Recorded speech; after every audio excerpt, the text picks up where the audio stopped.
Making sales social, to me, honestly, just means being a human being when you're selling, right? So that's what social media is for. That's what social is. It's about that human to human connection. That's so good. Welcome to the Making Sales Social podcast, featuring the top voices in sales and marketing. Join hosts Bryn Tillman and Bill McCormick as they discuss the best tips and strategies they are teaching their clients so you can leverage them for your own virtual and social selling. Here are your hosts, Bryn Tillman and Bill McCormick. Welcome to Making Sales Social. I'm Bill McCormick. And I'm Bryn Tillman. So Bryn, who's our guest today? We have one of our new partners and good friends, Mandy McEwen, who I am so excited because has a whole perspective on content and thought leadership that our audience is going to get so much value from. So hi, Mandy. Hello. Thanks so much for having me. Thanks for being here. Just share a little bit about you. Yes, for sure. So I am the founder and CEO of an agency called Mod Girl Marketing that I created back in 2010.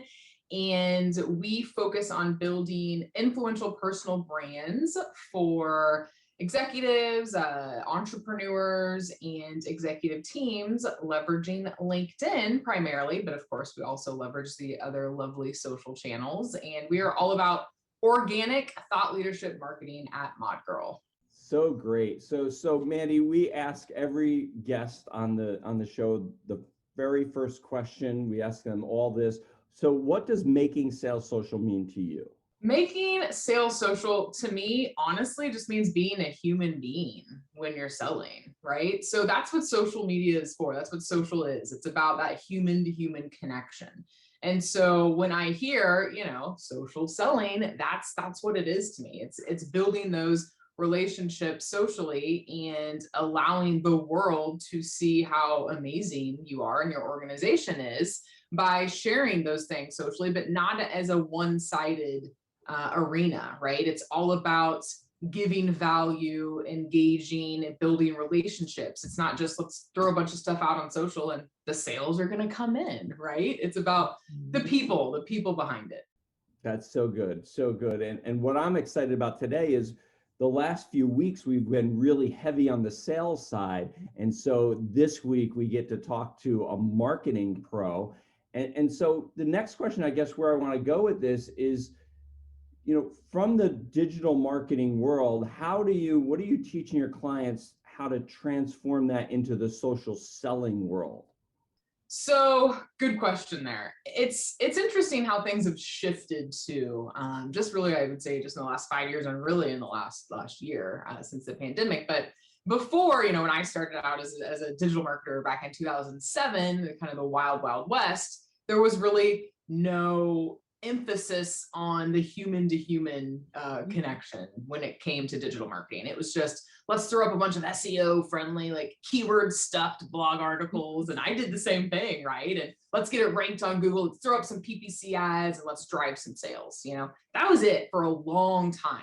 Lead magnets that send people to a free download. And then let's send them a ton of email, drip emails and, call it good. And this new shift, thank the Lord, that's been happening is on the human to human, social aspect of it and really coming from a place of value and showcasing the humans behind your brand. But not only that, but building quality relationships and helping people. It's not just about, throwing stuff out there and making sales. It's about genuinely making an impact, because not only do you help and inspire the communities that you're in and people that follow you, but it comes back tenfold to you because you're building up your authority. And I say you in the sense of a brand in general, right? It could be an individual, it could be a company in general, but you're building this up. And so you're this trusted authority that people, they respect and they trust. And there's so much value there because people are coming to you. Not only that, but you're able to positively impact and inspire the industry you're in. So I love that. I want to go one deeper on that. And I'm going to go another deeper. So we'll go. Okay. Yeah. So I want to touch on the authority piece and the thought leadership piece. Mm-hmm. What does it take to show up as a thought leader and to be that authority? A lot more than what people think, right? So for one, mindset is huge and key. You have to have the confidence that you are the authority figure. And these are subject matter experts within organizations too, right? So working with a company, like we want people that are confident in their expertise and their knowledge and their experiences. So one is confidence, right? Confidence, and I mean, knowledge is first. Like you have to know what the heck you're talking about, right? And be experienced in it. But the second thing is mindset and confidence, and knowing that what you have genuinely is valuable, and your unique experiences are valuable, and it can make a difference in your organization and for people, right? So that's one. And the second thing is you have to show up. You have to be consistent. You can't just throw some stuff up 1 week and then take a break for 2 weeks and then do it again, right? So it's mindset, confidence, and then consistency, honestly. And we're not even like, these are so important, not even talking about content, right? Let's not even talk about the value of content. Just those two things alone, if you don't have them, then it's pointless. Don't even try. And then one more, I have to go. How do you capture that? What do you do to capture that confidence and that knowledge? Ego boosting. So obviously capturing, the genius, as you say, Bren, from people's brains and putting it out there, but and giving feedback along the way, right? So, and this is whether you work with someone or whether you're doing this internally with your team, it's so important to give people the confidence, because even the most confident leaders in the world, they still need people to tell them, yeah, that is good. Yeah, it is going to make a difference, right? And then just getting different perspectives on that. But it's all about teamwork, whether you're working with an outsourced provider like you or I, or whether you're doing this internally, it really is a group effort. And so you have to encourage your people to, continue on. And even if you do something and it flops, right? Like you can't just be like, I quit. No more. Like you have to keep going and realize that not everything is going to be a home run. So it's a lot of group efforts and feedback and just constant, yes, this is right. Yes, it's on the right track. Yeah, that's great. Or how about we do this? So it's a lot of feedback and brainstorming. Love that. All right, Bill, back to you. So curveball, how has digital marketing changed since a year ago? That is a good question. Well, considering that there are no longer loads of in-person conferences, right? So for one, digital marketing changes where, mostly everything's online, virtual, right? Virtual events and conferences, and companies are now realizing that they have to pay more attention to social, because they aren't going to these massive trade shows every, quarter, whenever, however frequent they were doing it, and conferences. And so what's changed is people realizing that they have to be doing this, right? So companies have already, obviously, every company's been on the social media bandwagon, but I don't think people have been taking it as seriously as they have, in this past year, because they had to take it seriously. So that's one. The second thing is, which I've been talking about the entire time since we've been chatting here, is more of that human connection, because people crave that more than anything, especially now that we don't have as much in-person interactions as we do now. So you have to be more human in everything you do, and you have to humanize your brand. And that's what we do at Mod Girls. We help humanize brands so it's not so stale, and you're not just posting the boring, lame content that no one cares about. You have to be, storytelling, right? More storytelling is more important than ever. And then leveraging human stories. So talk more about customer stories, employee stories. So really just leveraging more of the human elements behind digital and social. I love that. That authenticity is a huge authenticity. Yes, 100%. It's gigantic. So I think what I heard you say is there are a lot of companies now that are on social. There's a lot of noise now on social and on digital platforms. Yes. So what is it that you're teaching your clients in digital marketing to do better, to stand out from the competition? Yeah, good question. Think outside the box and try new things. So don't do what everyone else is doing, or you're gonna look like everyone else. So we have to get creative here. We have to lead with a hook, right, in the copy, and get creative on what questions we ask people to get them to engage. And it's really just testing out new things. Let's try out different media. Let's try videos. Let's try, to upload a document. I mean, there's so many different ways to get creative. And I feel like that is something that a lot of companies lack.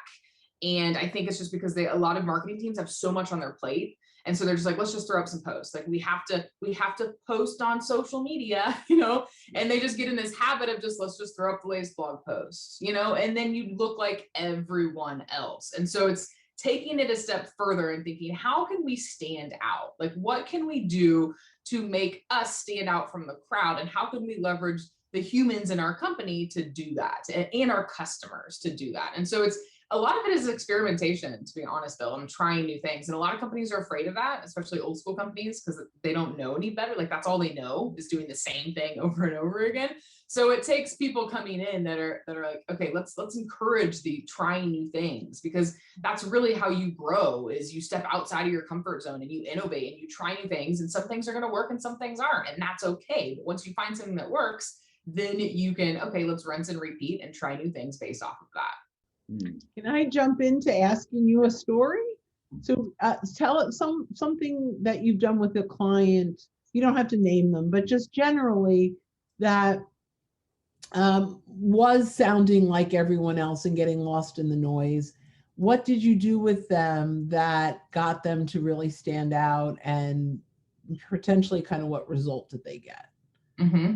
Yeah, so there's a lot here, but I will say taking a different look. So we had a client in a particular industry that all looked the same, and they were doing something a little bit different in the same industry, but slightly different way. And so we got them on camera and did videos, but we did it, the content was positioned in a way that built them up as the authority, but got people involved and engaged. And I feel like that's missing from a lot of companies, is the engagement perspective. Because if you go and you look at social media posts from companies, I don't care if it's on LinkedIn or Facebook, whatever, a lot of them they're not purposely getting engagement. They're not asking questions and getting people to comment, right? So that is huge. And so when you make that shift for people and you're like, hey, let's create posts that create engagement and start conversations.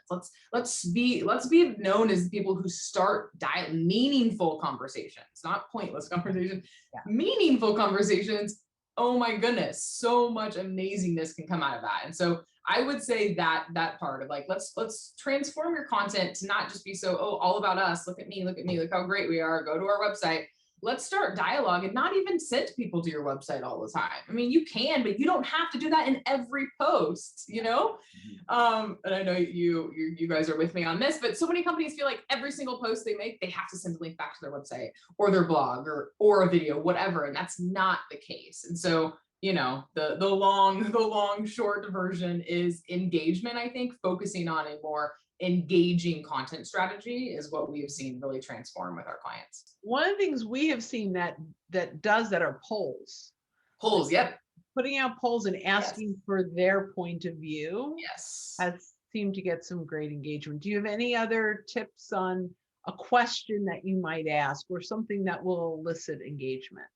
It really depends on, I like asking like experiences, like what has your experience been, or have you ever experienced something like this, or tell us a story in the comments about what you have found on a situation like this. I like asking those types of questions. Those are great. Yeah, because people usually give longer than 2-word responses, and that's what you want. You want people to be like, oh, I'll tell you a story, So I like asking questions like that.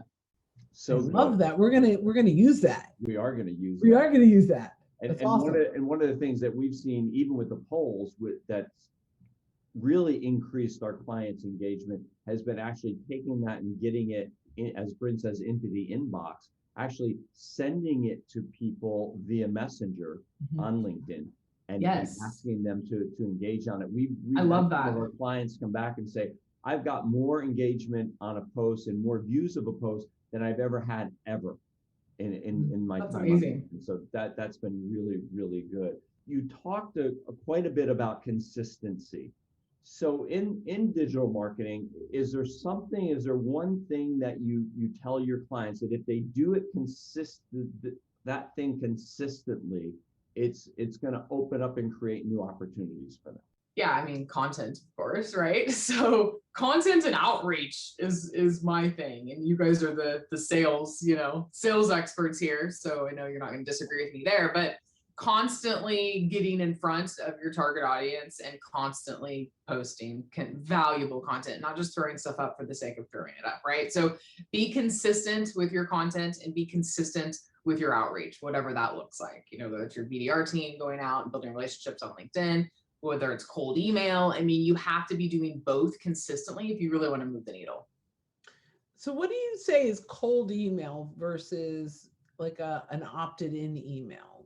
Do you think cold emails really works, or? I do. Yeah. Even though it's kind of, depending on where you live, taboo, right? The whole GDPR thing. But no, it works well, especially when you combine it with LinkedIn, because it's not as cold when you are connecting with people on LinkedIn, and then you send them a cold email that's like, hey, we recently connected on LinkedIn, we do XYZ, is there anything we can help you with? So it's just kind of taking that an extra step. But we found actually a lot of our B2B clients, we found really good results with getting in front of. You immediately tell them what you do before you've added value? No, not really. It's just a quick little, like a one sentence ish on what the client does, but nothing very salesy. It's just like a high level, let us know if we can help you with XYZ type. Like that's the approach we take. Like, is there anything we can do to help you with? Do you ever send content or ask permission to send content? Because that's our big thing. It's like, thanks so much for connecting with me on LinkedIn. I'm not sure if you're leveraging LinkedIn for your business development, but if you are, I have some great resources around X and Y. If you're interested, let me know. I'm happy to send a link. I like that approach a lot better than what a lot of people do, is they just send the content. And that is such a turnoff for the majority of LinkedIn users because so many people are doing that right now. So yes, I'm all about that. But what I say is to our clients and to members that I coach is, see what they're saying in the dialogue and then customize that based on what content works best, So like once you're talking to someone and they're like, oh, this is their challenge, then of course you can write back and be like, oh, actually, I think you would love this new, 5-step report we put out on what you just said you need help with, and then send it. So I am with you on the fact of like asking or sending them after they gave you information instead of just blanketly sending out, which we get all the time. I'm sure you guys do too. We just came out with this new report, and they just blasted it to everyone with no context, So I'm with you, but in a strategic way. Awesome.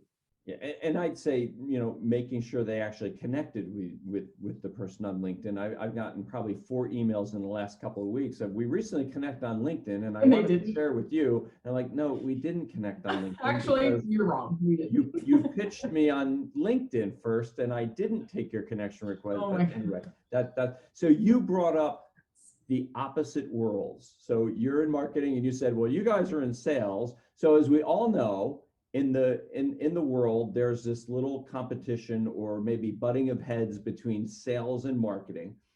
A lot of the folks that are going to be listening to this show are from sales.